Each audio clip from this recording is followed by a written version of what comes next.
7h, le journal est présenté par Lénaïque Monnier. Bonjour Lénaïque. Bonjour Lionel, bonjour à tous. Nous partons tout de suite aux États-Unis, 24 heures après la tuerie au Texas. Les hommages se succèdent pour ces 19 enfants et leurs 2 enseignants abattus dans leur école.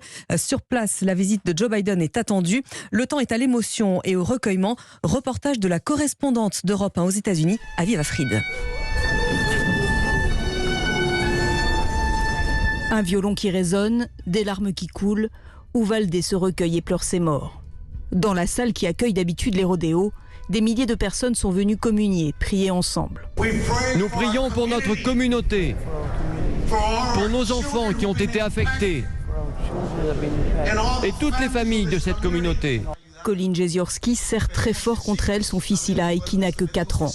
Au lendemain du massacre qui a tué 19 enfants, elle ne pouvait pas imaginer ne pas venir avec le reste de la ville.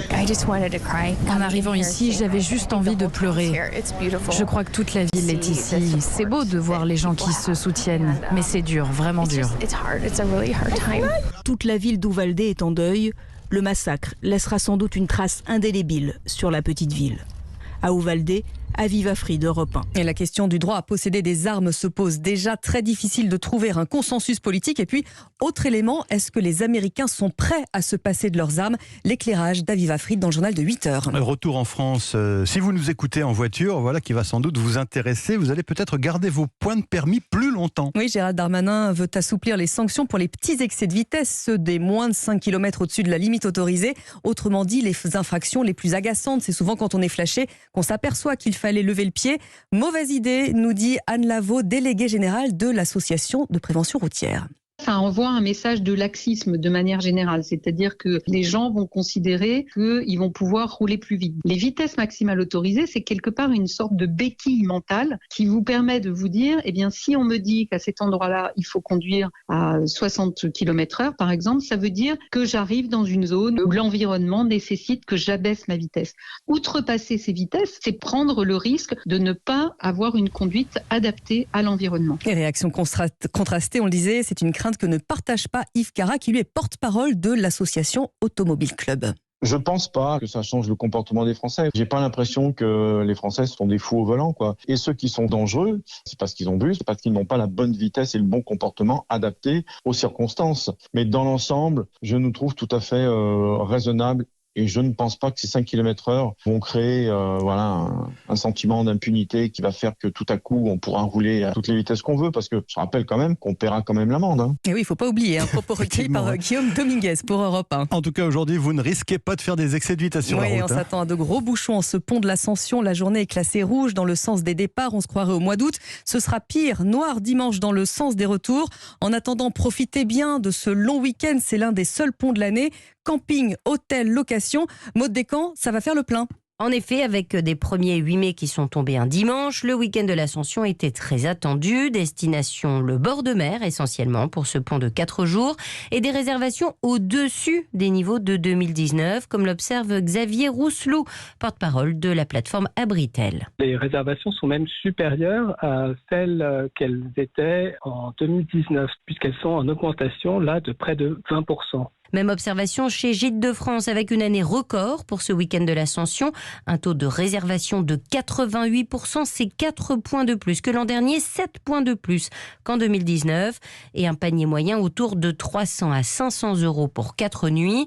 Une tendance qu'observent aussi les professionnels du camping qui font carton plein ce week-end, constate Jérôme Mercier, directeur général de camping.com. On constate un taux d'occupation de 95% dans les campings français. C'est une très belle performance avec 50% de réservations en plus par rapport à 2021. Des Français qui privilégient des destinations assez proches de chez eux, 2 à 3 heures de voyage en moyenne, en train ou en voiture. Maud Descamps pour Europe 1. 7h05 sur Europe 1. Dans l'actualité également, le Burkini à Grenoble, c'est fini, en tout cas pour l'instant. Oui, parce que la justice a rendu l'autorisation votée par la mairie de Grenoble. Le tribunal administratif de Grenoble reproche à la majorité municipale d'avoir gravement porté atteinte au principe de neutralité du service public. Éric Piolle, le maire, annonce qu'il va faire appel. Jean-Luc Boujon. C'est un revers cinglant pour le maire de Grenoble, Éric Piolle. Il y a 10 jours, il avait fait adopter par son conseil municipal cette délibération autorisant le port du burkini dans les piscines de la ville à partir du 1er juin. Mais hier, le tribunal administratif a jugé que cette disposition portait atteinte à la neutralité des services publics, en ce qu'elle permettait à certains usagers de déroger à l'obligation générale de porter des tenues ajustées près du corps, et cela dans un but religieux. Une décision de bon sens, se réjouit Brigitte Bauer, conseillère municipale d'opposition. C'est un soulagement parce que cette délibération amenait un peu plus de difficultés dans les relations hommes-femmes, dans l'égalité. Je trouve que c'est un message. Les islamistes ne peuvent pas encore faire tout ce qu'ils veulent en France. Incompréhensible, juge en revanche Choumeya, membre de l'association Alliance Citoyenne, qui milite depuis des années pour l'autorisation du burkini dans les piscines. On est un peu sidéré. Le préfet, en fait, ce qu'il vient d'interdire, c'est rien de plus que la liberté des femmes de décider comment elles veulent s'habiller dans l'espace public et en l'occurrence dans les piscines municipales. Et c'est grave.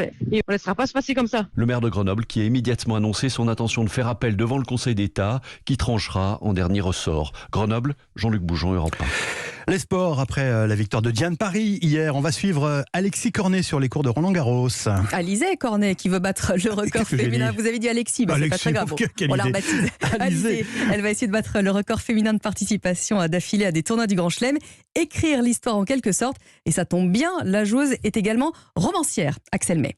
Alizé Cornet est une boulimique de Grand Chelem. À Paris, la Niçoise dispute son 61e à la suite. Et si elle enchaîne Wimbledon et l'US Open, elle aura dépassé en fin de saison le record de participation consécutive aux 4 tournois majeurs détenus par une japonaise.